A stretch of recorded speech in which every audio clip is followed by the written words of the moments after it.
Hello, my name is Jeremy Kane. I'm the Curriculum Director for Chess.com. And I want to show you guys a quick blitz game I played just today. And the reason I want to show it is because my opponent was the Grandmaster, Simon Williams, who's not only a great chess educator, you might want to check out his YouTube channel, but also a wonderful attacker, most famous for loving to throw Harry the H-pawn up the board. And this game was so memorable for me because I got to actually play a game in Simon's attacking style against the man himself. Let's take a look. So I had white, and I played d4, and he reacted with a tricky move, e6. Now, white could play a French defense, or a move like knight f3, or c4, but I love playing the Trompowsky and putting my bishop on g5, and here, that is just not an option. I would lose a bishop on move 2. And in a bit of a panic, I guess I thought, what would Simon do? And I rushed my h-pawn up the board. Probably not the best move. I think black should just react with something like d5, and maybe we get a queen's gambit where we're kind of wondering what that pawn is doing on h4. But his move f5, at least a little bit, starts to justify my idea. I played bishop g5, attacking the queen. He defended, and I defended my bishop. And I wanted to, again, sort of justify having the h-pawn up, so I defended it with knight to h3, which might be useful in some ways to keep this diagonal open and try to attack his king.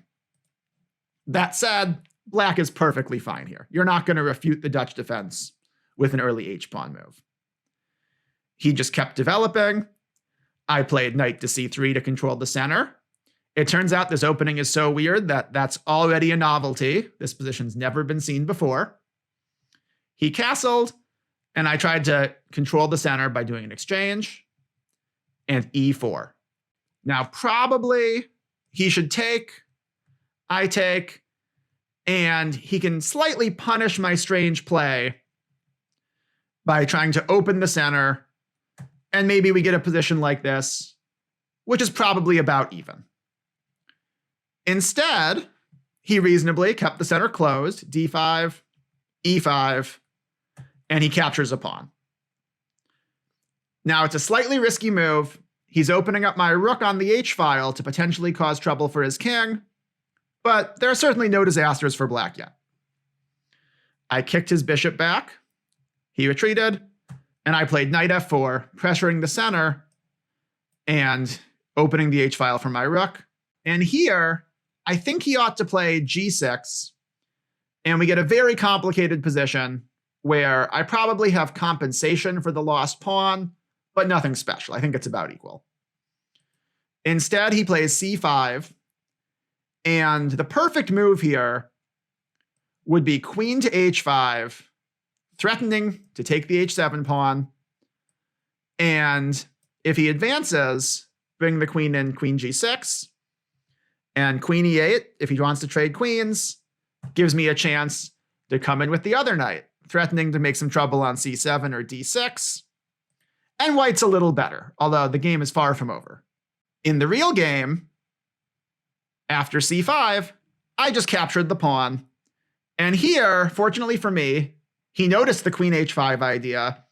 And instead of playing a solid developing move like knight c6, he tried queen e8 right now. And amazingly, white is already winning. And despite black having this stonewall pawn formation, all of his pawns on light squares guarding each other, the light squares are what's going to cause him trouble. You might want to take a moment and figure out, what would you play with white? I played knight c takes d5, sacrificing the knight, but winning a pawn, threatening a fork on c7, pretty much forcing him to take. So he recaptures, and that invites my queen in. Queen takes d5. Check, and we reach a critical position. He can block, or he can move his king. Maybe the most interesting option he could try is queen f7, And now I have to find the key move, bishop to c4, reinforcing my attack on this diagonal and setting him a couple problems. The biggest one is I could just drop my queen back, say to d3, and suddenly I'm pinning his queen to his king. And the other problem is if he captures, you don't take with the bishop, because that only wins in exchange. We get this rook, but it's not that big a deal. Much better is knight takes, which threatens knight takes bishop, double check, and some very nasty checkmates. For instance, bishop takes c5, then actually either double check wins. I probably would have gone for this one. I think it's the most stylish. Or even if he finds a better defense, say king to f7 is probably the best move. Knight to c7, discovered check, picks up the rook, and should win the game. But back to our real position. After queen takes d5, he tried king h8, and now there's only one winning idea. I would love to get in knight g6, but it's not checkmate. The queen just takes it. I don't have time for a move like castle's long. He just brings his pawn to h6 and stops my attack. Take a moment, figure out what would you play if you had white here. I came up with rook takes h7 check. The most forcing move, prying open the h file. He has to take it. And now there have been many famous combinations where, say, this bishop was out, white could try to bring a rook to h1 and checkmate. Here, that's too slow. If we castle, for instance, g5 and we're in big trouble. But we don't need to get that rook in the game at all. The geometry works perfectly for queen h1 check. His king has to retreat. Again, it's on a light square, so bishop to c4 check. And he is in big trouble. He could give me a bishop on e6, I would just take it.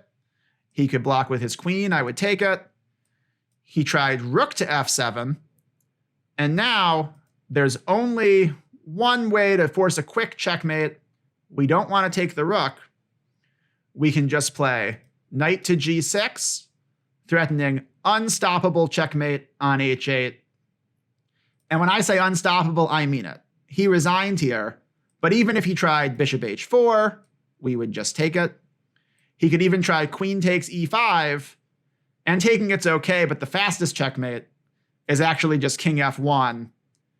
And he can sacrifice his queen on, say, queen takes e2, we take it, and then no matter what, we're going to checkmate. So it was a huge honor for me to get a chance to play such a fun attacking game against Grandmaster Simon Williams. I hope you enjoyed it. This has been Jeremy Kane with Chess.com.